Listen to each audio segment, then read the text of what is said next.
America Israel పై ప్రతీకారంతో యుఏఈపై Iran విరుచుకుపడుతోంది. ఆ దేశంలోని America air బేస్లే లక్ష్యంగా మిసైల్స్ నైతే వదిలేస్తోంది. ఈ క్రమంలోనే దుబాయ్ పైన దాడులు చేస్తోంది. దీంతో ప్రపంచంలోని అతి ఎత్తైన భవనం బుర్జ్ ఖలీఫాలో నుంచి అధికారులను ఖాళీ చేయించేశారు. ఇరాన్ దాడి చేస్తోంది అన్న సమాచారంతో సైరన్స్ మోగించి అందరినీ సురక్షిత ప్రాంతాలకైతే తరలిస్తున్నారు. ఇప్పటికే దుబాయ్ ఎయిర్పోర్ట్ లో అల్లకల్లోలంగా ఉంది. దుబాయ్ ఇంటర్నేషనల్ ఎయిర్పోర్ట్ అయితే మూతపడింది.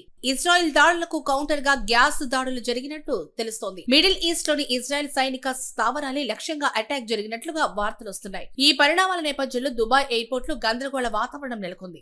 భద్రతా చర్యలు కట్టుదిట్టం చేసినట్టు తెలుస్తోంది. ఇక విమాన సర్వీసులు కూడా అన్ని రద్దయినట్లు సమాచారం.